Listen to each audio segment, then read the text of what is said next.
क्या समझ नहीं पाती कि ये लड़का मुझे पसंद करता है या नहीं, तो वो उस लड़के से बहुत ज्यादा अट्रैक्ट होना शुरू कर देती हैं। इसीलिए जो बैड बॉयज होते हैं या जो जर्क होते हैं वो लड़कियों को बहुत ज्यादा अट्रैक्ट करते हैं, क्योंकि वो उनके साथ मजे करेंगे, उनके साथ टाइम स्पेंड करेंगे।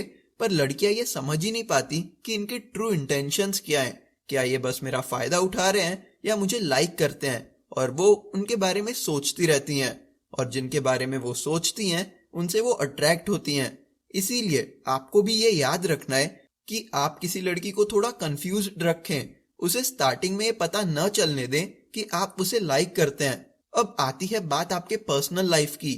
यहाँ भी आपको थोड़ा मिस्ट्री बन के रहना होता है। अगर आपने बहुत जल्द ही किसी लड़की को अपने बारे में सब कुछ बता दिया तो क्या होगा, वो बहुत जल्द आपसे बोर हो जाएगी। पर अगर उसे आपके बारे में धीरे धीरे पता चलता है तो वो आप में इतना ही इंटरेस्ट लेती है। जब वो खुद आपसे कुछ जानने की कोशिश करती है तो वो आपसे अट्रैक्ट होती है।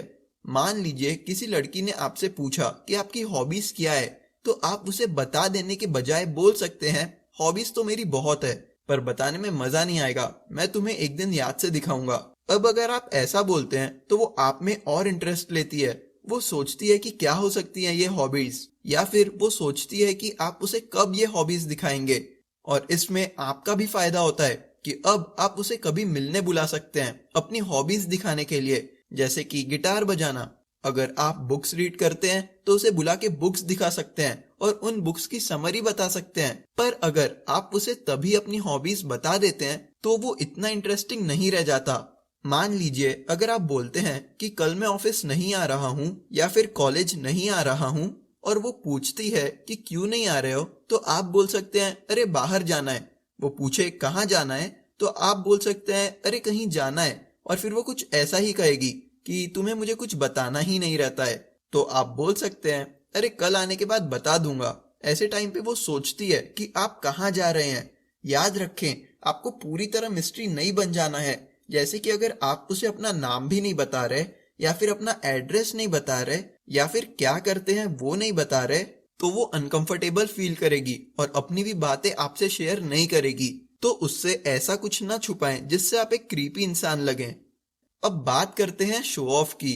ऐसा बहुत से लड़कों को लगता है कि शो ऑफ करने से लड़कियां अट्रैक्ट होती हैं, पर होता बिल्कुल इसका उल्टा है।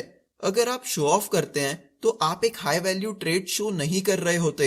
लड़के शो ऑफ इसीलिए करते हैं क्योंकि वो ये दिखाना चाहते हैं कि वो उस लड़की से बेटर हैं, पर शो ऑफ करने से ये प्रूफ नहीं होता, क्योंकि अगर वो उस लड़की के आगे शो ऑफ कर रहे हैं तो वो ये इसीलिए कर रहे हैं क्योंकि वो सोचते हैं कि ये लड़की मुझसे बेटर है, और इसीलिए मुझे शो ऑफ करके ये दिखाना होगा कि मैं इससे बेटर हूँ।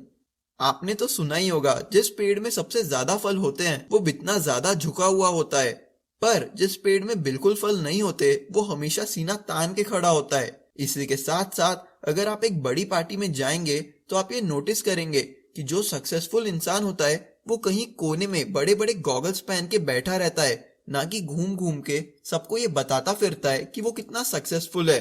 तो अगर आपके पास शो ऑफ करने के लिए कुछ भी है तो उसे अपना पावर बनाइए, कमजोरी नहीं।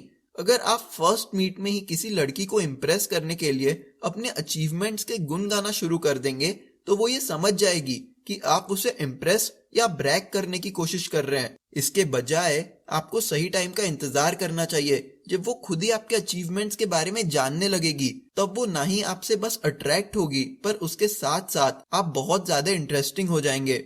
अगर आप किसी चीज में अच्छे हैं, जैसे कि फोटो खींचने में, कुकिंग में, गाना गाने में, या जो भी, तो आपको ये याद रखना है कि आपको वो बताने की जरूरत नहीं है। वो कभी ना कभी खुद ये समझ जाएगी, और जब वो खुद से ये फिगर आउट करेगी तो आप ज्यादा अट्रैक्टिव इंसान बन जाएंगे, क्योंकि आप एक हाई वैल्यू ट्रेट शो कर रहे हैं। जैसे कि अगर आपके एप्स है या फिर आपको मैजिक आता है तो वेट करे सही टाइम का, उसे खुद ही पता चलेगा और फिर आप ज्यादा अट्रैक्टिव बने रहेंगे। उसी तरह शो ऑफ ना करें, किसी लड़की को धीरे धीरे अपने क्वालिटीज दिखाएं। तो चलिए अगला नाइस गाय मिस्टेक देखते हैं, जो होता है बीइंग वेरी प्रिडिक्टेबल। आपने कभी कोई मूवी देखी है जिसमें आप आराम से आगे के सीन्स को प्रेडिक्ट कर सकते हैं? क्या आपको वो मूवी पसंद आती है? बिल्कुल नहीं। सेम उसी तरह प्रेडिक्टेबल लड़के बोरिंग होते हैं। प्रेडिक्टेबल लड़के लड़कियों को इमोशनल नहीं कर पाते, इसीलिए वो कम अट्रैक्टिव होते हैं। ध्यान से देखें तो प्रेडिक्टेबल मतलब होता क्या है।